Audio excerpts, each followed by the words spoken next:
الله من الشيطان الرجيم.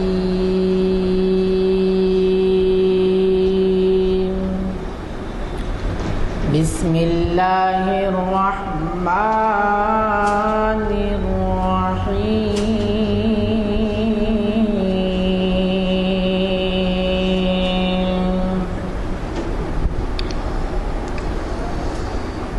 يا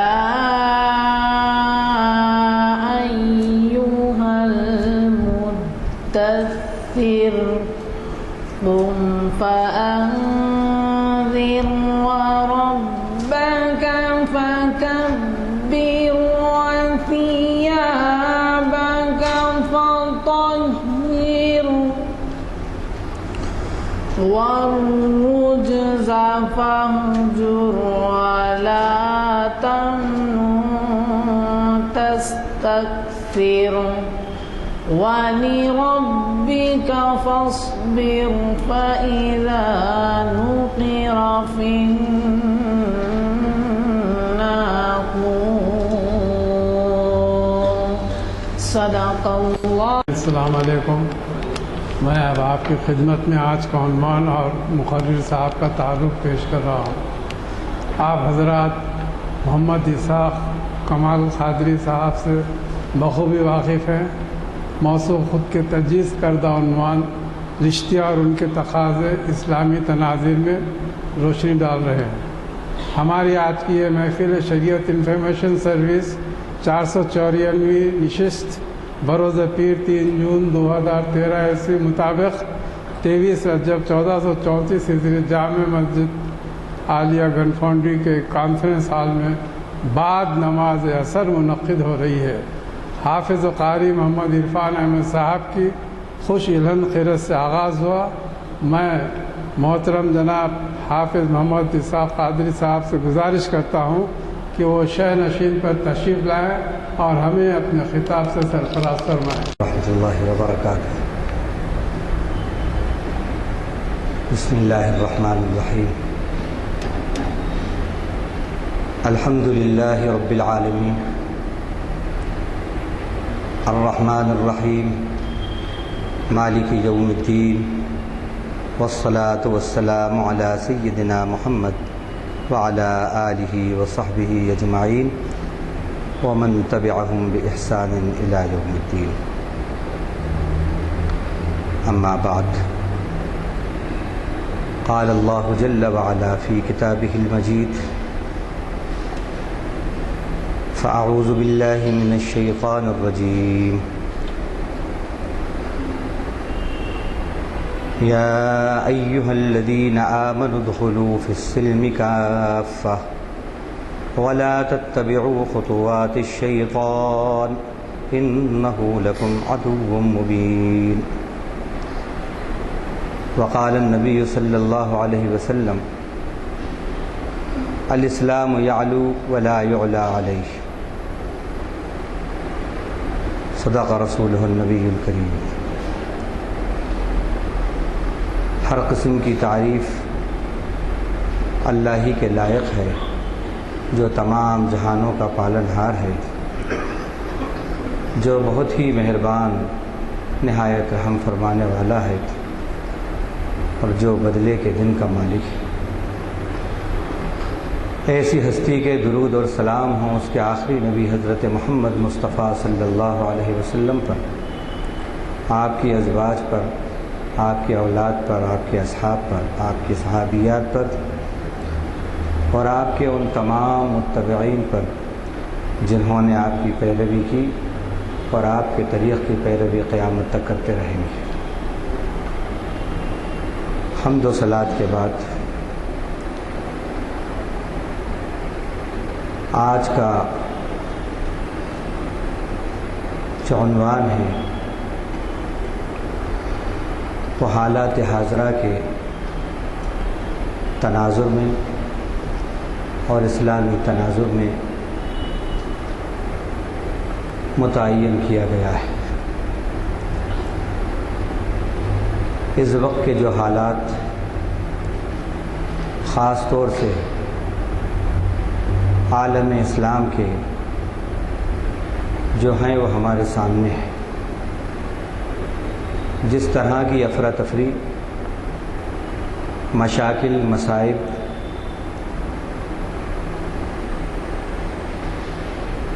سے ہم گزر رہے ہیں، ان کے اسباب کیا ہیں؟ ہوتا یہ ہے کہ جب کوئی حادثے، کوئی واقعات، کوئی مصائب، آلام، پریشانیاں، مشاکل آتے ہیں تو بس تبصرہ بھائی ہیپنڈ پر تو ہوتا ہے، واٹ ہیپنڈ پر تو ہوتا ہے، بھائی ہیپنڈ پر نہیں ہوتا. کیا ہوا، اس پر سب تبصرے کرتے ہیں، لیکن یہ کیوں ہوا، ایسا کیوں ہو رہا ہے، اس پر تبصرے کم ہوتے ہیں. اسلام نہ صرف یہ کہ کیا ہوا پہ بات کرتا ہے، بلکہ وہ زیادہ توجہ کیوں ہوا اس پر کلام کرتا ہے، اور پھر مرض کی تشخیص کرتا ہے، مرض کا علاج بتاتا ہے، اور پھر آئندہ یہ مرض نہ ہو اس کا پرہیز بھی بتاتا ہے.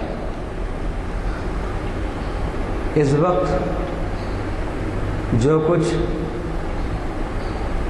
حالات مسلمانوں کے ہیں، اگر ہم یہ کہیں کہ قرآن کی نظر میں جو کچھ ان پر ظلم ہو رہا ہے، اس ظلم کا سبب خود ان کے اندر ہے. اس ظلم کا سبب سب سے پہلے وہ خود ہیں. قرآن نے کہا لا تظلمون ولا تظلمون، نہ تم ظلم کرو اور نہ تم پر ظلم کیا جائے گا. جب ظلم کا آپ سے صدور ہوگا تو پھر آپ پر بھی ظلم کا وقوع ہوگا، ظلم آپ پر بھی واقع ہوگا. یہ ناممکن ہے کہ ظالم ظلم کرے اور وہ ظالم ہی بنا رہے. ایک وقت آتا ہے کہ اس کو بھی پھر ظلم کی سزا ملتی ہے. مسلمان جو اس وقت ظلم و ستم کا شکار ہو رہے ہیں، سیاست یہ بتاتی ہے کہ اس کا سبب غیر ہیں، لیکن قرآن یہ کہتا ہے کہ اس کا سبب سب سے پہلے مسلم ہے. ظلم کرو گے تو ظلم سہنا پڑے گا. ہمارے اوپر جو ظلم ہو رہا ہے اس کا ایک سبب جو قرآنی سبب ہے اور جو قرآن نے بتایا ہے وہ یہ ہے کہ اس ظلم کا سبب یہ ہے کہ ہم اسلام پر ظلم کر رہے ہیں. اسلام پر ظلم کیسے کر رہے ہیں؟ اسلام نے جو رشتے ناطے ہمیں بتائے تھے اور اسلام نے جو تعلیمات ہمیں دی تھی، جو اسلامی شریعت پر چلنے کی ہم سے بات کہی تھی، ہم اس کو نہیں اپنا رہے. تعلیمات اسلام کو نہ اپنا کر اپنے اوپر اس کا امپلیمنٹیشن نہ کر کے ہم عملی طور پر اسلام پہ ظلم کر رہے ہیں.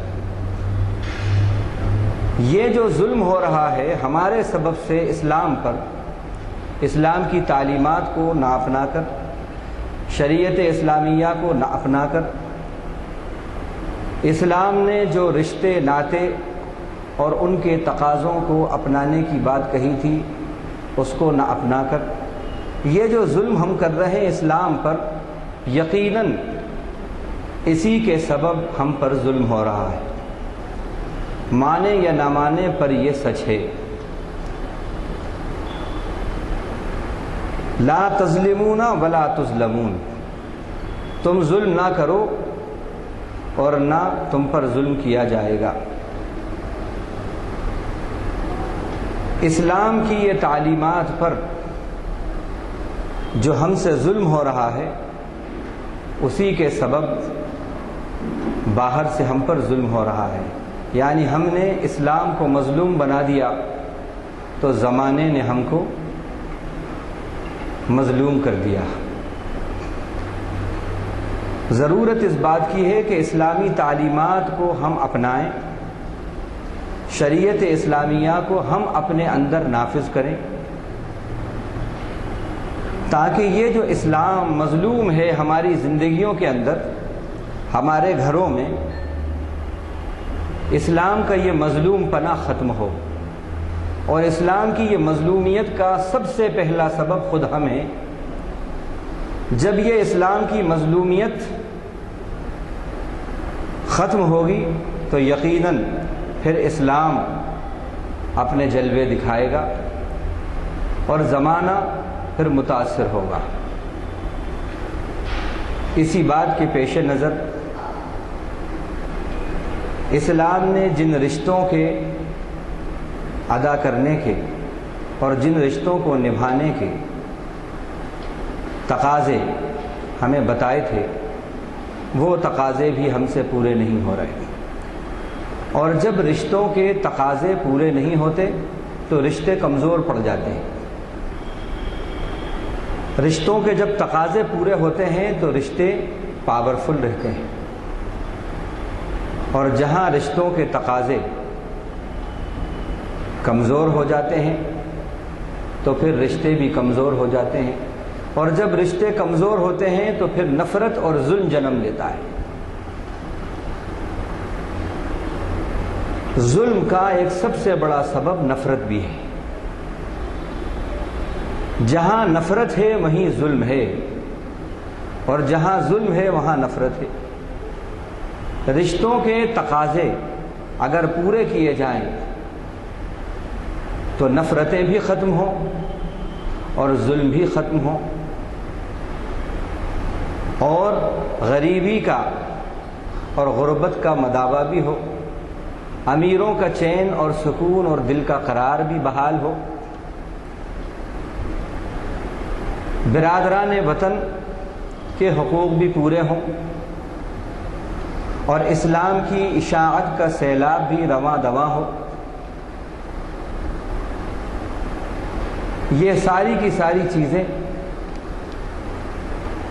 اسلامی تناظر میں جو رشتے ہیں ان کے تقاضوں کے پورا کرنے سے پوری ہوں گی۔ اب ہم نے جن رشتوں کی بات کی ہے اور جن کا ہم نے انتخاب کیا ہے کہ رشتوں کے تقاضے، رشتے اور ان کے تقاضے اسلامی تناظر میں، تو رشتے مختلف قسم کے ہوتے ہیں، لیکن ہم نے اسلامی تناظر میں جن رشتوں کا انتخاب کیا ہے ان رشتوں میں سب سے پہلا رشتہ بندے کا اپنے مالک، اپنے خدا سے ہے۔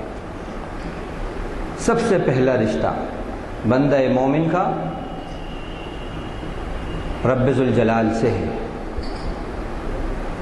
اس رشتے کا اصل اور اس رشتے کا حکم وہ سب سے پہلے قرآن سے ہم ثابت کریں گے، اور پھر بندے اور خدا کے درمیان جو رشتہ ہے اس کے تقاضے کیا ہیں، اس کو انشاءاللہ آیات قرآنیہ اور احادیث کی روشنی میں پیش کریں گے۔ پھر اس کے بعد بندہ مسلم کا ایک رشتہ نبی مکرم صلی اللہ علیہ وسلم سے بھی ہے، بحیثیت امتی کے، بحیثیت متبع کے۔ اس رشتے کا کیا تقاضا ہے، کیا تقاضے ہیں اس رشتے کے، وہ تقاضے بھی انشاءاللہ قرآن حدیث کی روشنی میں پیش کریں گے۔ پھر بندہ مسلم کا ایک رشتہ ماں باپ سے ہے، اس رشتے کے کیا تقاضے ہیں۔ بندہ مسلم کا پھر رشتہ بیوی سے ہے، اولاد سے ہے، اس رشتے کے کیا تقاضے ہیں۔ بندہ مومن کا رشتہ پڑوسی سے ہے، اس کے کیا تقاضے ہیں۔ بندہ مومن کا رشتہ مومن سے ہے، مسلم سے ہے، اس کے کیا تقاضے ہیں؟ بندہ مومن کا رشتہ غیر مومن سے ہے، غیر مسلم سے ہے، اس کے کیا تقاضے ہیں؟ یہ رشتے اور ان کے تقاضے اگر آج پورے کر دیے جائیں تو یقین جانیے ہر طرف امن و امان ہو اور اسلام کا غلبہ ہو۔ آج یہ رشتے اور ان کے تقاضے ہم سے بالکل ادا نہیں ہو رہے، یا ادا ہو رہے ہیں تو یا تو پارٹلی ادا ہو رہے ہیں، یا اوکیجنلی ادا ہو رہے ہیں، یا ٹریڈیشنلی ادا ہو رہے ہیں۔ نہیں، ان رشتوں کو ہمیں مکمل طور پر ادا کرنا ہے اور مرتے دم تک ادا کرنا ہے۔ اگر ہم نے یہ عمل کر لیا تو انشاءاللہ یہ جو اس وقت کے حالات ہیں جن سے مسلمان دوچار ہو رہے ہیں، چاہے وہ خالد مجاہد کا معاملہ ہو، یا قتیل صدیقی کا معاملہ ہو، یا بٹلہ ہاؤس جیسے اور بھی انکاؤنٹر ہوں جو آئے دن ہم سہ رہے ہیں، یا ہمارے بلا مبالغہ سینکڑوں معصوم بچے جیلوں کے اندر پریشان اور ظلم و ستم کا شکار ہو رہے ہیں، وہ معاملات ہوں، ان سب کا ایک ہی سبب ہے نفرت۔ اس ظلم کا ایک ہی سبب ہے نفرت۔ جب یہ نفرتیں دور ہوں گی تو ظلم خود بخود دور ہوگا۔ یہی بات بیرون میں ہے اور یہی بات اندرون میں بھی ہے۔ بندے کا خدا سے جب رشتہ مضبوط ہوگا تو عقیدہ درست ہوگا، بندے کا بندے سے جب رشتہ مضبوط ہوگا تو معاملات درست ہوں گے۔ دو ہی قسم کی باتیں ہیں، عقیدے کی درستی، عمل کی درستی، اور معاملات بھی، حقوق بھی دو ہی طرح کے ہیں، حقوق العباد اور حقوق اللہ، اللہ کے حقوق اور بندوں کے حقوق۔ اللہ کے حقوق کیا ہیں اس کی ہمیں معلومات بھی ہونا چاہیے، بندوں کے حقوق کیا ہیں اس کی بھی ہمیں معلومات ہونا چاہیے۔ معلومات ہوں گی تو معمولات ہوں گے، معلومات نہیں تو معمولات بھی نہیں۔ آج کہیں ایسا ہے کہ معلومات تو ہیں لیکن معمولات نہیں ہیں، کہیں ایسا ہے کہ معمولات ہیں تو معلومات نہیں ہیں، تو وہاں پر افراط اور تفریط کا شکار ہو رہا ہے۔ رواج کو دین سمجھے ہوئے ہیں، جو دین نہیں ہے وہ دین ہو گیا، اس طرح کا معاملہ ہو رہا ہے۔ تو سب سے پہلی چیز یہ ضروری ہے کہ ہمیں رشتوں کے بارے میں، جو ہمارا خدا سے رشتہ ہے اس کے بارے میں بھی ہمیں بھرپور معلومات ہو، اور پھر اس معلومات کے تحت ہمارے معمولات درست ہوں، اور ہمارا بندوں سے جو رشتہ ہے وہ چاہے اپنوں سے ہو یا غیروں سے ہو اس کی بھی ہمیں معلومات ہو اسلامی تناظر میں۔ اور پھر معلومات کے بعد ان معلومات کو اپنے معمولات میں ہم ڈھالیں تو انشاءاللہ اس کا نتیجہ یہ ہوگا کہ اسلام پریکٹیکل شکل کے اندر نمایاں ہوگا، ایمرج ہوگا، اور جب اسلام پریکٹیکل شکل میں ایکچول فارم کے اندر جب آئے گا تو وہ امپریسو شکل میں ہوگا، ایفیکٹو شکل میں ہوگا۔ آج اسلام ٹریڈیشنل فارم کے اندر ہے، آج اسلام ان ایکچول فارم کے اندر ہے، اس لیے وہ اپنے جوہر نہیں دکھا رہا۔ جو چیز اپنی آئیڈینٹی، اپنا تشخص کھو دیتی ہے وہ اپنی افادیت کھول دیتی ہے، اپنی افادیت کھو دیتی ہے، اور جو چیز اپنا رول پلے کرنا چھوڑ دیتی ہے وہ بھی اپنی افادیت کھو دیتی ہے۔ فین جب تک ہوا دیتا رہے گا، اپنا رول پلے کرتا رہے گا. جو اس کی پہچان ہے ہوا دینا، وہ جب تک دیتا رہے گا سروں کے اوپر لگا رہے گا. اور جب اپنا رول پلے کرنا ختم کر دے گا، اپنی افادیت چھوڑ دے گا، اپنا تشخص ختم کر دے گا، تو پھر گھر کے کسی کنارے اور کسی کونے کے اندر اس کا مقام ہوگا. بلب جب تک اپنا رول پلے کرتا رہے گا، اپنا تشخص نبھاتا رہے گا اور اپنی افادیت ثابت کرتا رہے گا، اس وقت تک سروں کے اوپر رہتا ہے. اور جب اپنی افادیت پہنچانا ختم کر دے گا، اپنا رول پلے کرنا ختم کر دے گا، تو پھر کوڑا خانہ اس کا مقدر ہوتا ہے. مسلمان نے جب تک اسلام کا رول وہ پلے کر رہا تھا، پریکٹیکل اسلام کا اس سے صدور ہو رہا تھا، پریکٹیکل اسلام اس سے نکل رہا تھا، وہ مفید بنا ہوا تھا زمانے کے لیے. زمانے کی ضرورت بنا ہوا تھا.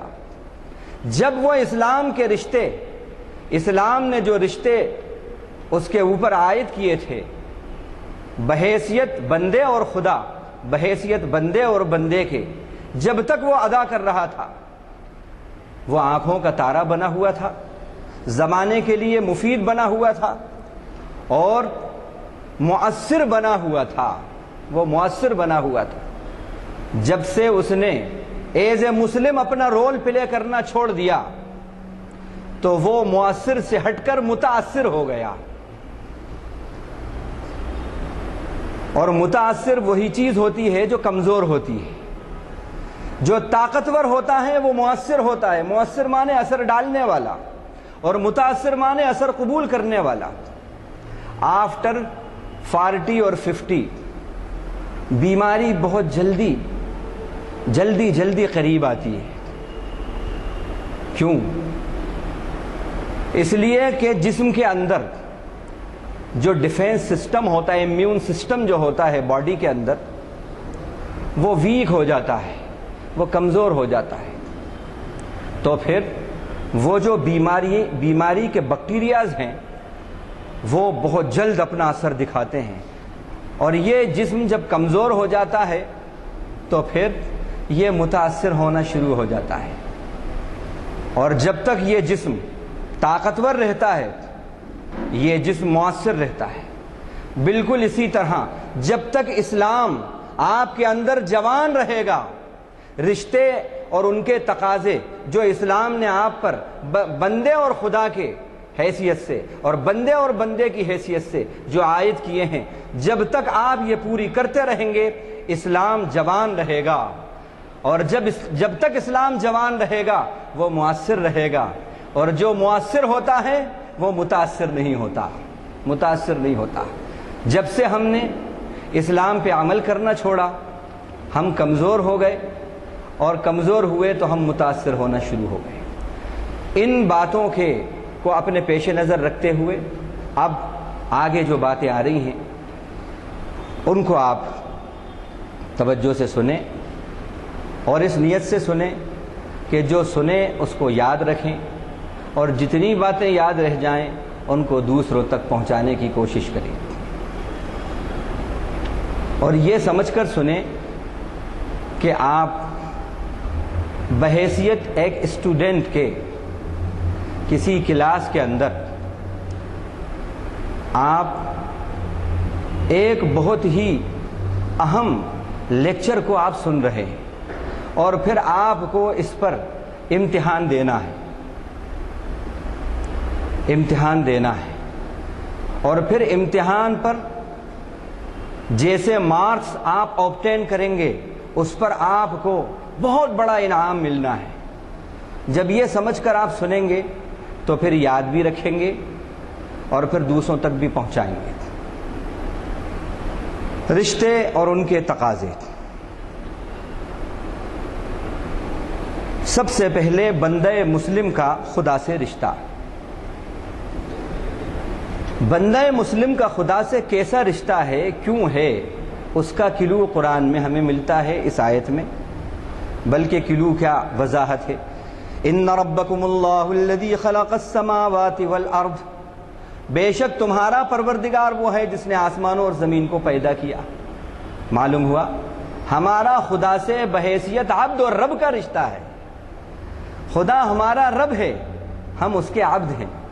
خدا ہمارا پالن ہار ہے، ہم اس کے بندے ہیں اور غلام ہیں.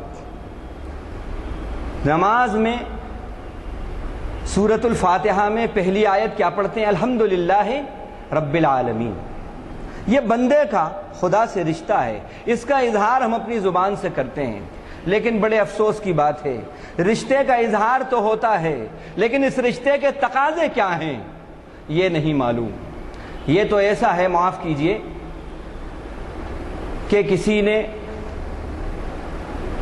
بہت ہی چاہت کے ساتھ کسی گھرانے میں اپنا رشتہ کر لیا اور اس کا وہاں پر عقد ہو گیا. اس کے بعد بس اس کو بالکل چھوڑ دیا. اب اس کے محبوب کے کیا تقاضے ہیں، اس کے ساتھی کے کیا تقاضے ہیں، رشتے کے کیا تقاضے ہیں، بالکل نہیں دیکھتا. کیا ہوگا اگر وہ رشتوں کے تقاضوں کو پورا نہیں کرے کوئی شوہر؟ تو کیا ہوگا؟ دونوں کے اندر جدائی ہو جائے گی. اگر ایک آفیسر، اس کا جو آفس سے رشتہ ہے، جو ڈیوٹی سے اپنے فریضے سے اس کا رشتہ ہے، وہ اس کو ادا نہیں کرے تو کیا ہوگا؟ ڈیموشن ہوگا کہ پروموشن ہوگا؟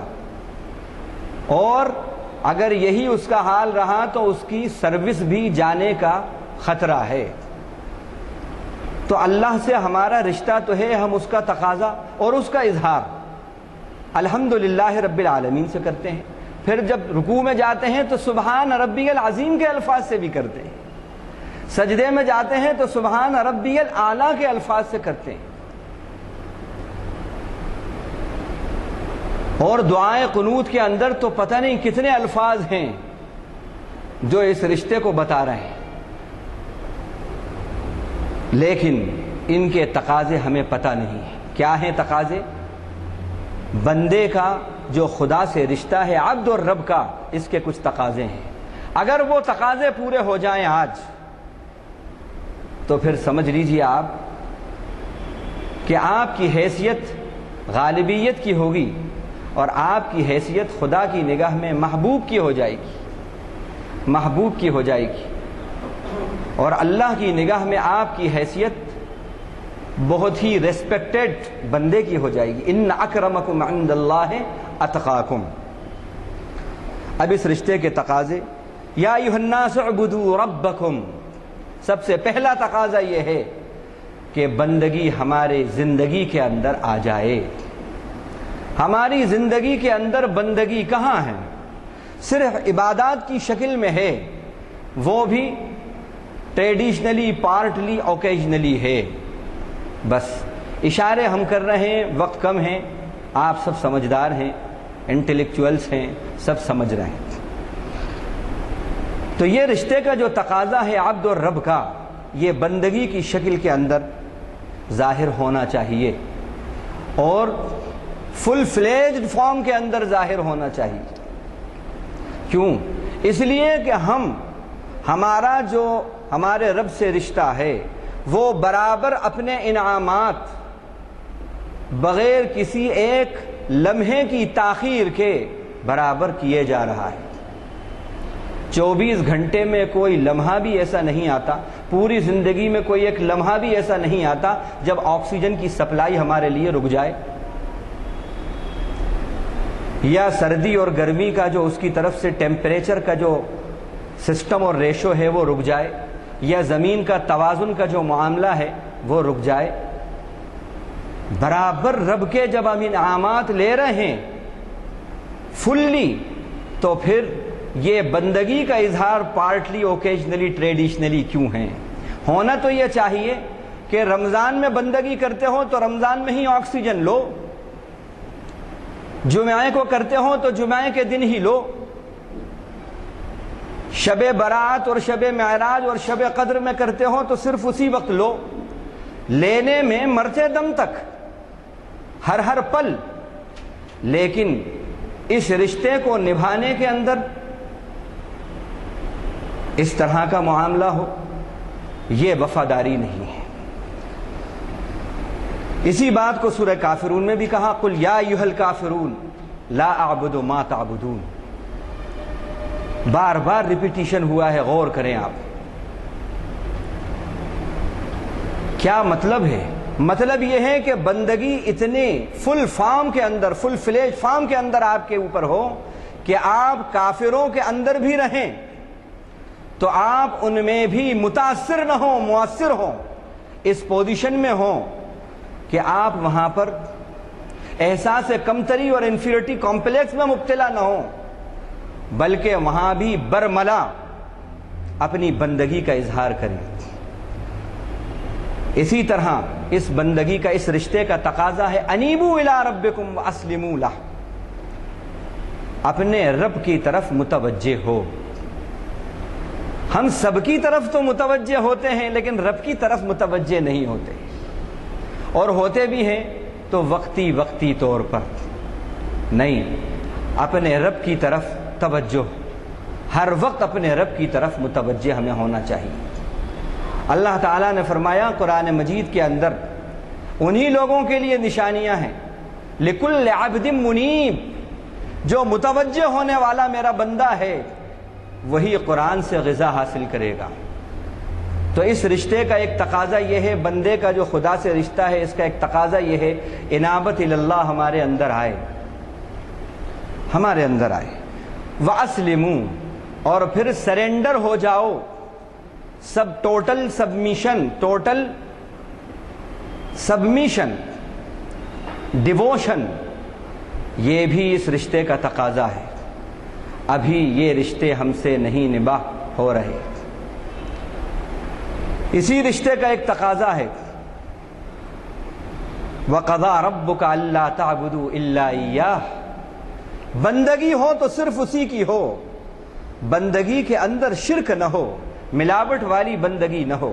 اللہ نے فرمایا اسی بات کو سورہ کہف کے اندر، سورہ کہف کے آخری رکوع میں، فَمَنْ كَانَ يَرْجُو لِقَاءَ رَبِّهِ فَلْيَعْمَلْ عَمَلًا صَالِحًا وَلَا يُشْرِكْ بِعِبَادَةِ رَبِّهِ أَحَدًا، جو اپنے رب سے ملاقات کی آرزو اور امید رکھتا ہے، جو اپنے رب سے ملاقات کا تمنائی ہے، اسے اچھے عمل کرنا چاہیے اور اپنے پروردگار کی عبادت اور بندگی کے اندر کسی کو بھی شریک نہیں کرنا چاہیے۔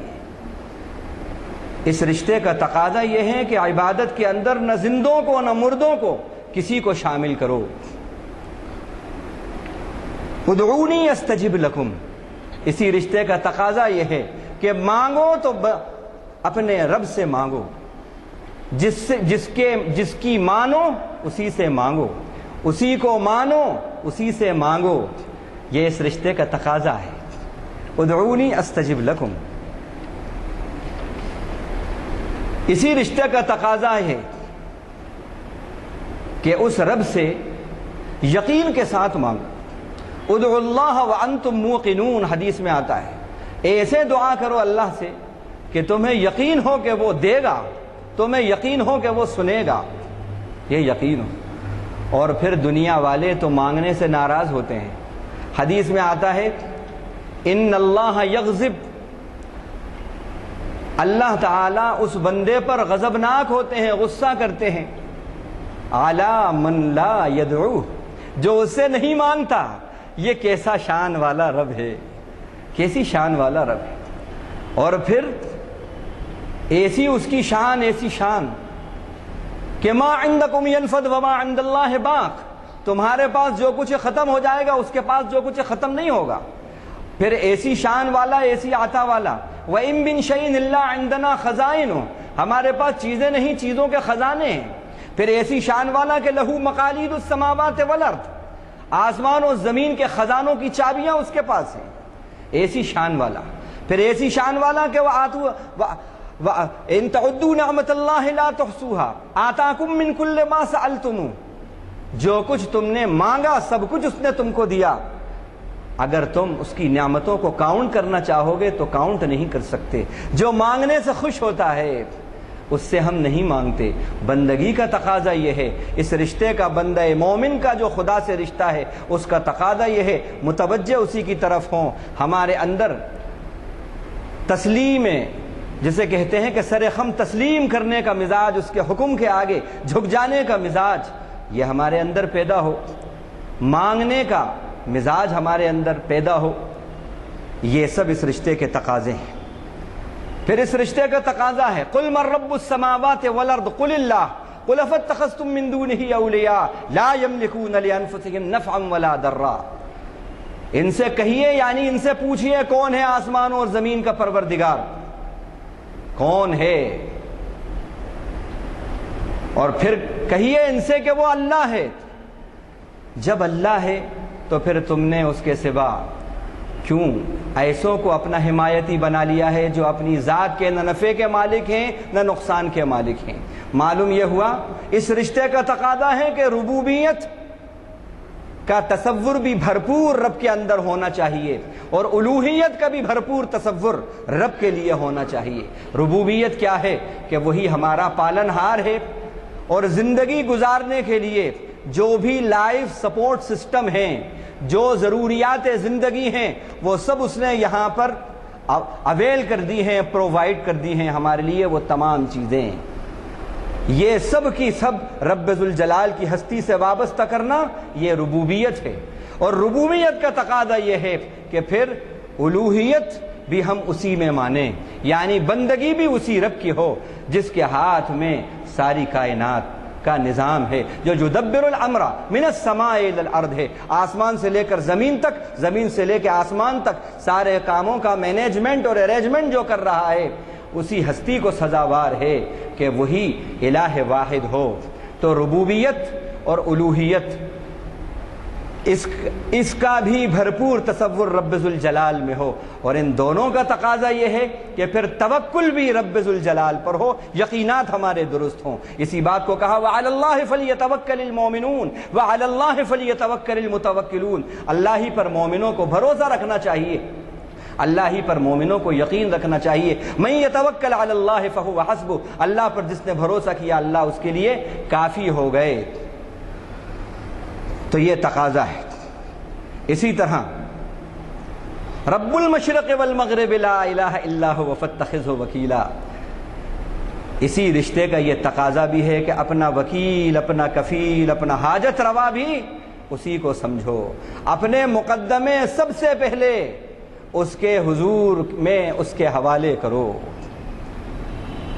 اس کو اپنا وکیل بناؤ۔ وکیل کسے کہتے ہیں؟ جس کے سپرد اپنا کیس کر دیا جائے، لیکن آج سب کے سپرد تو ہمارے کیسز ہوتے ہیں لیکن رب کے سپرد نہیں ہوتے۔ ہمارا حال، ہمارا یقین اتنا کمزور ہے، اتنا کمزور ہے کہ وظیفے پر تو یقین ہے لیکن نماز کی 2 رکعت پر ہمارا یقین نہیں ہے، اس پر یقین نہیں ہے۔ اللہ کہہ رہے ہیں جو رب المشرق والمغرب ہے، جو رب المشارق والمغارب ہے، جو رب المشرقین والمغربین ہیں، اس کے سوا کوئی معبود نہیں۔ جو ایسا رب ہے اسی کو اپنا وکیل، اپنا کارساز بناؤ۔ الحمدللہ الذی لم یتخذ ولدا ولم یکن لہ شریک فی الملک ولم یکن لہ ولی من الذل وکبرہ تکبیرا۔ اس رشتے کا تقاضا یہ ہے زندگی میں حمد اور شکر رب ذوالجلال کا آئے، زندگی میں رب کی کبریائی اور تکبیر رب آئے۔ آج ہماری زندگی کے اندر عہدے کی بڑائی ہے، کرسی کی بڑائی ہے، دولت کی بڑائی ہے، اس کے تبصرے ہیں، اس کے تذکرے ہیں، اس کے چرچے ہیں، اس کے لیے ہماری تگ و دو ہے، کوششیں ہیں، کاوشیں ہیں، لیکن رب کی بڑائی کا کہیں پر چرچا نہیں ہے۔ اس بندہ مومن کا جو خدا سے رشتہ ہے اس کا تقاضا یہ ہے کہ ہمارے اندر تکبیر رب آئے، تسبیح رب آئے، تحمید رب آئے۔ اسی رشتے کا ایک تقاضا ہے یا ایھا الناس اذکروا نعمت اللہ علیکم، اللہ نے جو انعامات ہم پر کیے ہیں ان کو ہم ہر لمحہ یاد رکھیں بھی اور یاد کریں بھی۔ ہاں، ایک ہوتا ہے یاد کرنا، ایک ہے یاد رکھنا۔ یاد کرنا وقتی ہوتا ہے، صرف رمضان میں، جمعے میں، عیدین میں، اور خاص راتوں میں، اور یاد رکھنے کا تعلق عمر بھر سے ہے۔ وَاعْبُدْ رَبَّكَ حَتَّى يَأْتِيَكَ الْيَقِينُ یا ایھا الذین آمنوا اذکروا اللہ ذکرا کثیرا۔ تو اپنے رب کو یاد رکھو، اپنے رب کی نعمتوں کو یاد رکھو اور نعمتوں کو یاد کرتے رہو۔ یہ بھی اس رشتے کا تقاضا ہے۔ نعمت رب ذوالجلال کی کیسی کیسی نعمت، ہوا، پانی، آکسیجن اور ایسی ایسی نعمتیں کہ ہم گن نہیں سکتے، شمار نہیں کر سکتے۔ ان نعمتوں کا تقاضا یہ ہے کہ اپنے منعم کو ہم یاد رکھیں، لیکن بڑے افسوس کی بات ہے کہ ہم نعمتیں تو خوب استعمال کر رہے ہیں ہمارے رب کی، لیکن جو نعمت دینے والا ہے زندگی میں اسی کو بھولے ہوئے ہیں۔ اللہ تعالیٰ نے نیند کو بھی ایک نعمت کہا، وَمِنْ آیَاتِهِ مَنَامُكُمْ بِاللَّيْلِ وَالنَّهَارِ، یہ بھی ایک نعمت ہے اللہ کی، قدرت کی جلوہ گری ہے۔ یہ رب ذوالجلال کی قدرت کا ایک جلوہ ہے، اللہ نے اس کو کہا یہ بھی قدرت کی ایک نشانی ہے کہ تمہیں دن میں نیند آ جاتی ہے، کبھی رات میں نیند آتی ہے، لیکن حال یہ ہوتا ہے رات میں دن بھر کے تھکے ہوئے آتے ہیں، رات میں ساؤنڈ سلیپ لیتے ہیں اور پھر صبح تازہ دم ہو کر خدا کی اطاعت کے بجائے خدا کی بغاوت میں قدم بڑھتے ہیں۔ یہ کیسی بے وفائی ہے۔ نیند ہے رب کی، آکسیجن ہے رب کا، پانی ہے رب کا، زمین ہے رب کی، سورج ہے رب کا، ہوائیں ہیں رب کی۔ اس مالک کے یہ سارے انعامات استعمال کر رہا ہے، اور جس کی نعمتیں ہیں اسی کے لیے تیرے پاس وقت نہیں ہے۔ کیسی غداری، کیسی بے وفائی ہے۔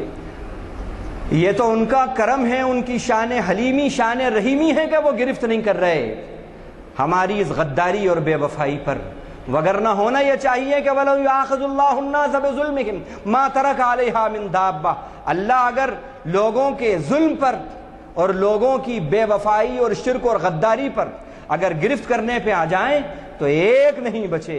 وَلَوْ يُؤَاخِذُ اللَّهُ النَّاسَ بِمَا كَسَبُوا، ایک جگہ فرمایا ان کی بدعمالیوں پر اگر رب ذوالجلال گرفت کرنے پہ آ جائیں تو ایک کو بھی نہیں چھوڑے۔ ان کی شان ستاری، شان غفوری ہے کہ وہ ہمیں چھوڑے ہوئے ہیں۔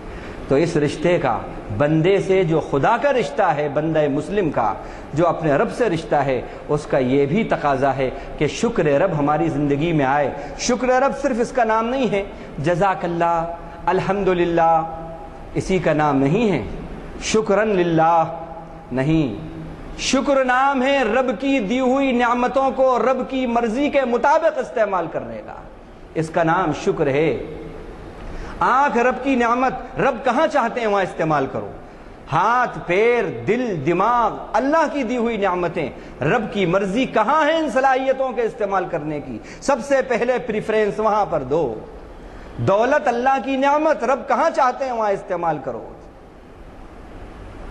اللہ کی نعمت ہے، تو یہ بھی تقاضا ہے اس رشتے کا کہ اللہ کی نعمتوں کو ہم یاد کریں۔ یا ایھا الذین آمنوا لا تتخذوا عدوی وعدوکم، اسی رشتے کا ایک تقاضا یہ ہے کہ او ایمان والو، میرے جو دشمن ہیں ان کو اپنا دوست نہ بناؤ۔ آج کیا حال ہے، جو خدا کے دشمن ہیں ان کا کلچر ہمیں بڑا پسند ہے، ان کی تہذیب بڑی پسند ہے، ان کا فیشن ہمیں بڑا پسند ہے، ان کا آرٹ، ان کا کلچر بڑا پسند ہے، ان کی رہائش، ان کا وے آف لائف ہمیں بڑا پسند ہے اور اس پر بڑا فخر کرتے ہیں۔ اور جو اللہ کا حبیب ہے، محبوب ہے، جس کے بارے میں اللہ نے یہ کہا تھا کہ اگر میرے حبیب کے طریقے کو تم نے اپنایا تو یہ میری طرف سے وعدہ ہے اور گارنٹی ہے تمہارے لیے، میں محبت کروں گا تم سے۔ قُلْ إِن كُنتُمْ تُحِبُّونَ اللَّهَ فَاتَّبِعُونِي يُحْبِبْكُمُ اللَّهُ۔ اللہ کی محبتیں جس کی نقل کے اندر رکھی ہیں اللہ نے، جس کی محبت میں رکھی ہیں اللہ نے، اس کے طریقے ہماری زندگی کے اندر مایوس ہیں، اس کی سنتیں مایوس ہیں اور غیروں کے طریقے مانوس ہیں۔ صحابہ کرام کی یاد آ رہی ہے، صحابہ کرام کا اللہ تعالیٰ نے جگہ جگہ قرآن میں وصف بیان کیا، لیکن ایک ایسا وصف بیان کیا ہے اللہ نے کہ بلا مبالغہ یہ ایسے الفاظ ہیں تو بڑے مختصر، لیکن ایسے الفاظ ہیں کہ لاکھوں کروڑوں صفحات بھی اگر اس پر لکھے جائیں تو اس کے برابر نہیں ہو سکتے۔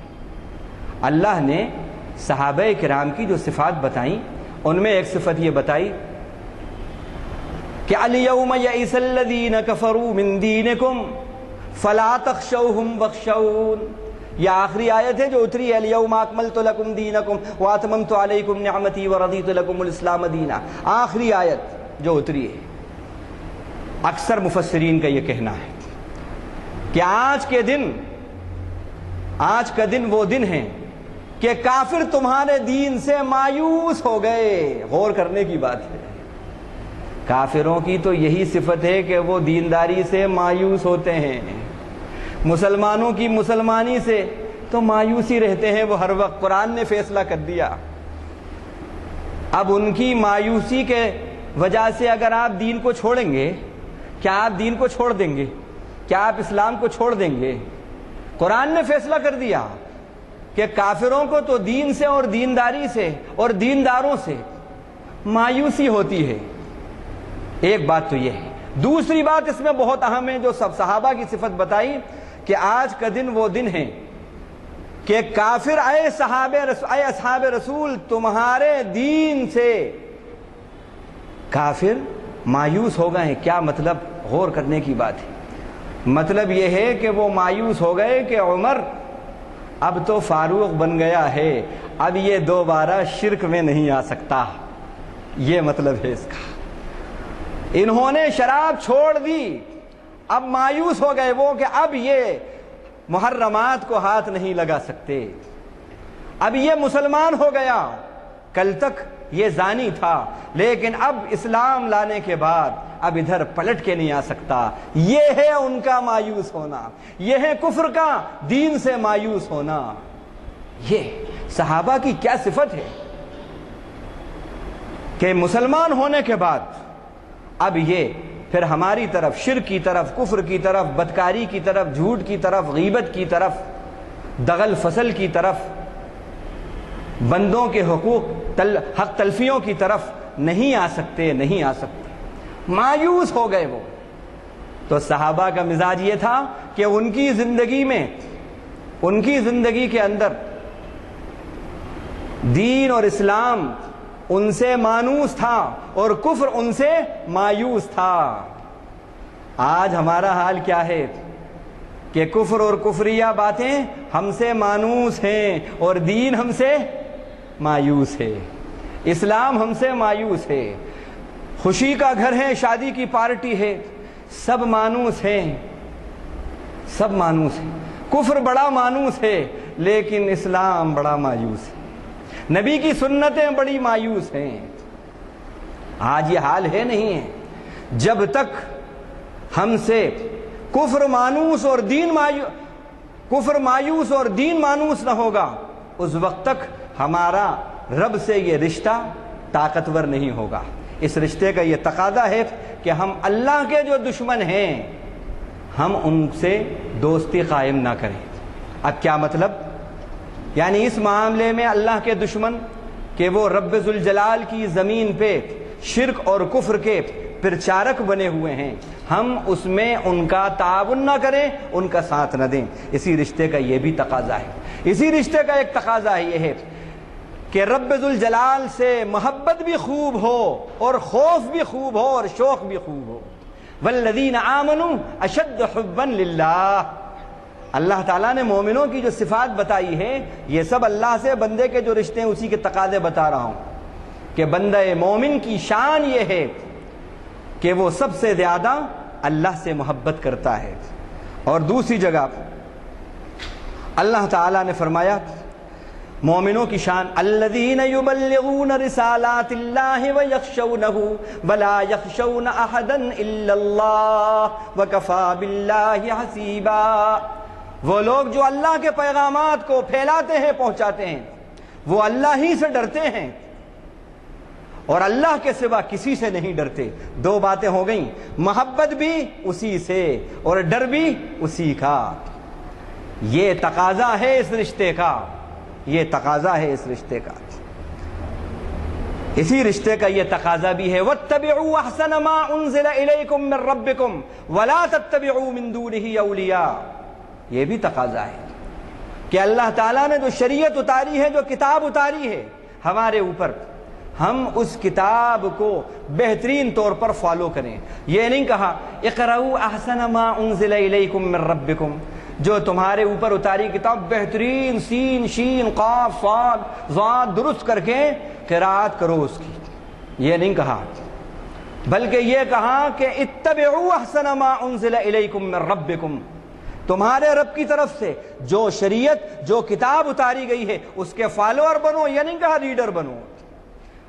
اسی بات کو ایک جگہ کہا، اس سے پہلے بھی ہم نے بتایا تھا، سورہ انعام رکوع نمبر 20 میں وَهَذَا كِتَابٌ أَنزَلْنَاهُ مُبَارَكٌ فَاتَّبِعُوهُ وَاتَّقُوا لَعَلَّكُمْ تُرْحَمُونَ۔ یہ کتاب ہم نے اتاری ہے، یہ بڑی برکتوں والی کتاب ہے، اس لیے اتاری ہے کہ تم اس کے فالوور بنو، اس کی اتباع کرو، اس کی پیروی کرو اور ڈر پیدا کرو اپنے اندر، اس سے ڈرو۔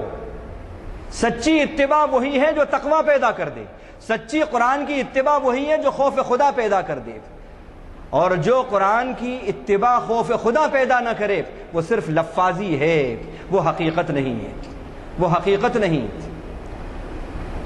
اتباع قرآن اور تقوی رحمان، یہ دو چیزیں آئیں گی تو آگے وعدہ ہے اللہ کا لعلکم ترحمون، تمہارے اوپر رحمتوں کی برسات ہوگی، رحمتوں کی برسات ہوگی۔ یہ کہا اللہ نے، یہ نہیں کہا لعل اللہ یرحم علیکم یا یرحمکم، نہیں کہا اللہ رحمت کرے گا تمہارے اوپر۔ ترحمون پیسو وائس ہے، یہ تمہارے اوپر رحمت مہربانی کی کروائی جائے گی، مطلب یہ ہے لوگ نہیں چاہیں گے تمہیں بلندیوں پر پہنچانا، تمہارے حقوق دینا، ہمارا وعدہ ہے یہ دو چیزیں کرو گے ہم تمہیں بلندیوں پر پہنچائیں گے۔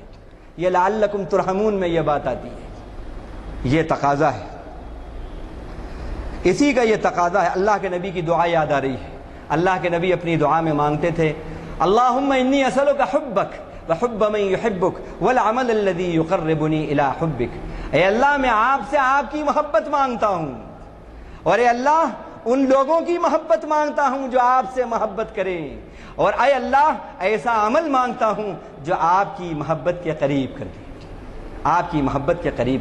پورا اسلام کا دین کا نچوڑ آ گیا، پورا نچوڑ آ گیا، اللہ سے محبت، اللہ والوں سے محبت، اور جن اعمال کو اللہ پسند کرتے ہیں ان سے محبت۔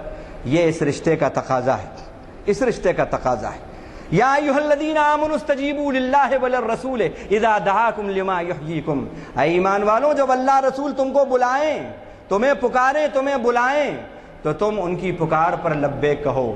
اس کا فائدہ کیا ہوگا یہ بتا رہا ہوں، یہ مضمون تو پہلے بھی اتبعوا ما انزل میں آ گیا، لیکن جو اس پیروی کا جو فائدہ ہے وہ بتایا۔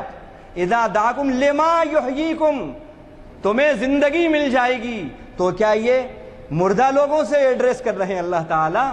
یہ تو جو زندہ ہیں انہی سے ایڈریس کر رہے ہیں کہ تمہیں زندگی دے گا۔ یہ رب ذوالجلال کے فرامین اور اس کے نبی کی جو غلامی اختیار کرو گے اس پر تمہیں نئی زندگی ملے گی۔ یہ زندگی کون سی زندگی ہے؟ اسپریچول لائف، اسپریچول ڈیولپمنٹ، یہ تمہیں نصیب ہوگا۔ انٹلیکچول ڈیولپمنٹ، یہ تمہیں نصیب ہوگا۔ تمہیں دل کا قرار، دل کا چین، دل کا سکون ملے گا، یہ حاصل ہوگا تم کو۔ یہ قرآن کی کچھ آیتیں تھیں جو بندہ مومن کا اس کے رب سے جو رشتہ ہے اور اس کے جو تقاضے ہیں اس کے مطابق یہ باتیں تھیں۔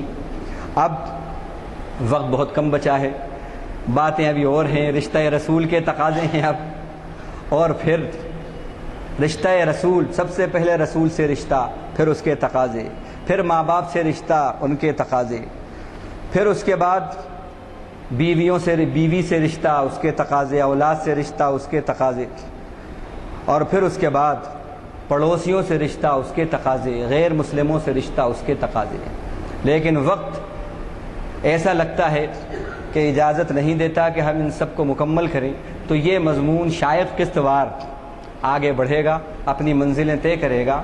آخری جو ایک اس میں بات ہے اس کو ہم لیتے ہیں، دو باتیں ہم لیتے ہیں کہ مسلمان کا مسلمان سے تعلق اور مسلم کا غیر مسلم سے رشتہ، مسلم کا مسلم سے رشتہ اور مسلم کا غیر مسلم سے رشتہ، اور ان دونوں رشتوں کے تقاضے، ان پر ہم روشنی ڈالتے ہیں۔ اللہ تعالیٰ نے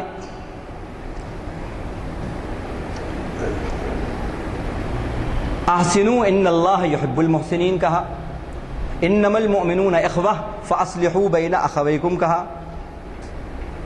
کہ بے شک مومن بھائی بھائی ہیں، تم بھائی کا تقاضا یہ ہے فاصلحوا بین اخویکم، تمہارے بھائیوں کے درمیان سدھار کرو، اصلاح کرو۔ اسی طرح یہ بھی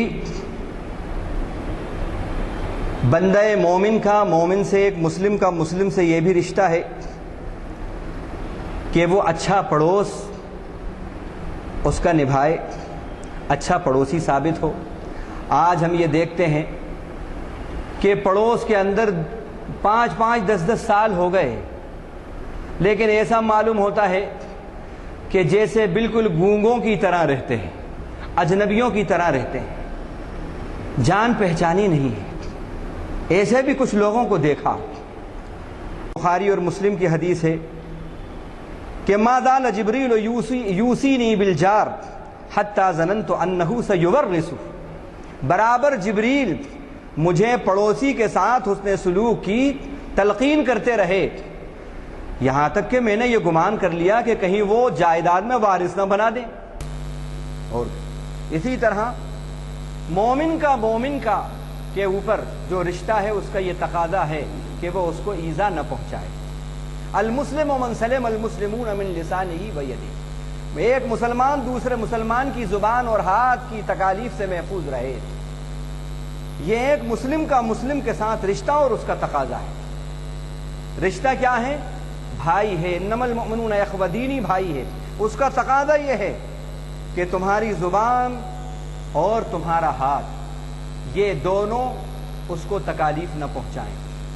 اسی طرح آپ صلی اللہ علیہ وسلم نے فرمایا واللہ لا یؤمن، واللہ لا یؤمن، 2 مرتبہ، خدا کی قسم وہ مومن نہیں ہو سکتا، وہ مومن نہیں ہو سکتا۔ کہا گیا اللہ کے نبی کون؟ پوچھا من ہوا یا رسول اللہ؟ فرمایا الذی لا یأمن جارہ بوائقہ، وہ ایمان کو نہیں پہنچ سکتا جس کے پڑوسی اس کی تکالیف سے محفوظ نہ ہو۔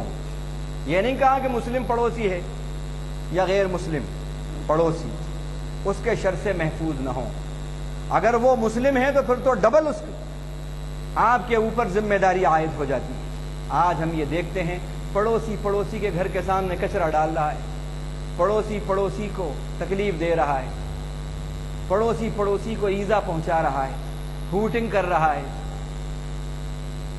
اور جاسوسی اور تجسس کا مزاج ہے۔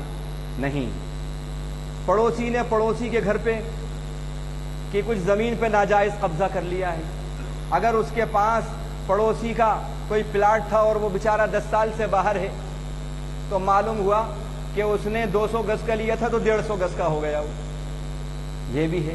اور یہ بھی دیکھا گیا کہ فیک ڈاکومنٹس بنا لیے یہ سمجھ کر کہ اس کا آگے پیچھے کوئی نہیں ہے، یہ بھی ہے۔ نہیں، ایمان سے جوڑا ہے، ایمان سے۔ اگر پڑوسی کو آپ سے ایذا پہنچ رہی ہے تو آپ کا ایمان ناقص ہے، ناقص ہے۔ ایک روزہ رکھنے والی عورت، رات میں قیام کرنے والی عورت، پوچھا گیا اللہ کے نبی رات میں قیام کرتی ہے، دن میں روزہ رکھتی ہے، وہ جنتی ہے کہ جہنم، اور اپنے پڑوسیوں کو ستاتی ہے؟ آپ نے فرمایا ہی فی النار، وہ آگ میں ہے۔ اسی طرح جو ایک مومن کے اوپر حقوق ہیں وہ 7 بتائے گئے ہیں۔ سب سے پہلے مریض کی عیادت، اگر وہ مریض ہو جائے، اگر بھائی مریض ہے اس کی عیادت کرے، اس کو سلام کرے، سلام کا یعنی جواب دے، ٹھیک آئے تو اس کا جواب دے، والحمدللہ کہے تو یرحمک اللہ کہے۔ اگر وہ بھروسہ کر کے کوئی قسم دے دے کہ بھائی اس کو قسم ہے تو میں اس کو پورا کروں، اگر وہ جائز قسم ہے تو پوری کرے اپنے بھائی کی۔ کیا رشتہ ہے! اگر آج یہ رشتے مسلم کے پورے ہوں تو یہ جو افراتفری، فساد، ظلم و ستم جو ہو رہے ہیں یہ سب ختم ہو جائیں۔ اگر وہ مظلوم ہے تو اس کی مدد کرو، وہ دعوت دے تمہیں تو اس کی دعوت کو قبول کرو، وَإِفْشَاءُ السَّلَامِ، سلام کو عام کرو، جس کو جانتے ہو اس کو بھی، جس کو نہیں جانتے اس کو بھی۔ لیکن آج یہ حال ہے، جان پہچان والوں کو سلام ہو رہا ہے۔ ایک صاحب کو ہم نے سلام کیا، مسجد کے خادم، کوئی جواب نہیں دیا۔ پھر نماز کے بعد ان کو سلام کیا جاتے میں، واپسی میں، پھر بھی جواب نہیں۔ ہم نے پوچھا یہ ناراض ہیں، کیا بات ہے؟ پوچھا کہ بھائی کیا بات ہو گئی، کیا ناراض ہے؟ نہیں، آپ کو بالکل جواب نہیں دینا کیونکہ آپ گستاخ رسول ہیں۔ تو ہم نے کہا کہ میاں میں بھی آپ کو پہلی بار دیکھ رہا ہوں، آپ مجھے پہلی بار دیکھ رہے ہیں، کہاں گستاخی کرتے ہوئے دیکھا، ذرا نشاندہی فرمائیں۔ نہیں، آپ کا حلیہ بتا رہا ہے کہ آپ گستاخ رسول۔ یہ حال ہے، دماغ خراب کر کے رکھ دیا ہے، دماغ خراب کر کے رکھ دیا ہے۔ تو اب جان پہچان والوں کو سلام ہو رہا ہے۔ یہ بدگمانیاں جو بھائی کی طرف سے، آج مسلمان کی طرف سے جو بدگمان ہیں کہ یہ ان کا عقیدہ وہ ہے، ان کا عقیدہ وہ ہے، یہ ان کو فالو کرتے ہیں، وہ ان کو فالو کرتے ہیں، یہ فلاں ہیں، یہ فلاں ہیں، یہ سب ہٹائیے۔ کلمہ گو تو ہے، وہ کلمہ گو ہے، بس جس کو جانتے ہیں اس کو سلام کیجئے، نہیں جانتے اس کو بھی سلام کیجئے، یہ مسلمان کا حق ہے، یہ فرمایا۔ اور جب تک تم جو پسند کرتے ہو اپنے بھائی کے لیے اگر وہ پسند نہیں کرو تو تم ایمان کامل کو نہیں پہنچ سکتے۔ لا یؤمن احدکم حتی یحب لاخیہ ما یحب لنفسہ ولا یکرہ لہ ولا یکرہ اور فرمایا ویکرہ لہ ما یکرہ لنفسہ۔ جو اپنے لیے پسند کرتے ہو وہی اپنے بھائی کے لیے پسند کرو، جو اپنے لیے ناپسند کرتے ہو اپنے بھائی کے لیے ناپسند کرو، تو کامل ایمان کو پہنچو گے۔ اپنے لیے غیبت پسند کرتے ہیں، چغلی پسند کرتے ہیں، اپنے لیے آپ حق تلفی پسند کرتے ہیں، اپنے لیے مغلظات پسند کرتے ہیں، اپنے لیے جھوٹے مقدمے بازی پسند کرتے ہیں، نہیں پسند کرتے تو پھر اپنے بھائی کے لیے یہ ساری چیزیں کیوں ہیں؟ ایمان کامل کا یہ تقاضا ہے۔ اب رہی بات غیر مسلم کی، غیر مسلم سے ہمارا رشتہ جو ہے وہ کس اعتبار سے؟ احسنوا ان اللہ یحب المحسنین، احسان کرو، اللہ تعالیٰ محسنین سے محبت کرتے ہیں۔ اللہ کے نبی ان کے لیے پھڑکتے تھے، تڑپتے تھے۔ اللہ تعالیٰ نے قرآن میں آیت اتاری، طاسیم میم تلک آیات الکتاب المبین لعلک باخع نفسک الا یکونوا مؤمنین۔ اے نبی کہیں آپ اپنے آپ کو اس غم میں گھونٹ گھونٹ کے ہلاک نہیں کر دینا، یہ لوگ ایمان نہیں لا رہے۔ یہ ہے غیر مسلم سے تعلق، نبی ایسے تڑپتے تھے ان کے لیے، اور تم کہتے ہو کفار لا اعتبار، کفار لا اعتبار، ان کے لیے بد دعائیں کرتے ہو۔ نہیں، جن کے لیے نبی دعائیں کرتے ہوں، جن کے لیے نبی تڑپتے ہوں اور جن کے بارے میں یہ کہتے ہوں اللہم اہد قومی فإنہم لا یعلمون، اللہم اہد قومی فإنہم لا یعلمون، آج ہم نے ان کو چھوڑ دیا ہے۔ اے اللہ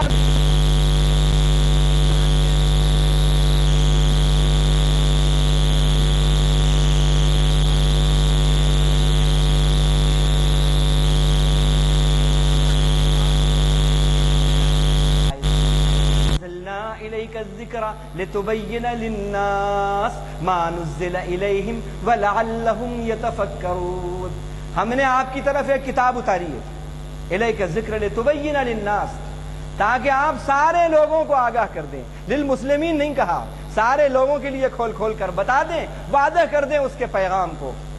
کیا بتا دیں؟ ما نزل إليهم، إليكم نہیں کہا، جو تمہاری طرف کتاب اتاری ہے وہ نہیں، ما نزل إليهم، جو باتیں ان کی طرف اتاری ہیں ان کو ان کے لیے کھول کھول کر بیان کریں آپ۔ وَلَعَلَّهُمْ يَتَفَكَّرُونَ، تاکہ وہ غور و فکر کریں، تاکہ وہ غور و فکر کریں۔ سورہ یاسین ہم پڑھتے ہیں لیکن بڑے افسوس کی بات ہے صرف برکت کے لیے پڑھتے ہیں۔ اللہ کرے کہ حرکت کے لیے بھی ہم پڑھیں،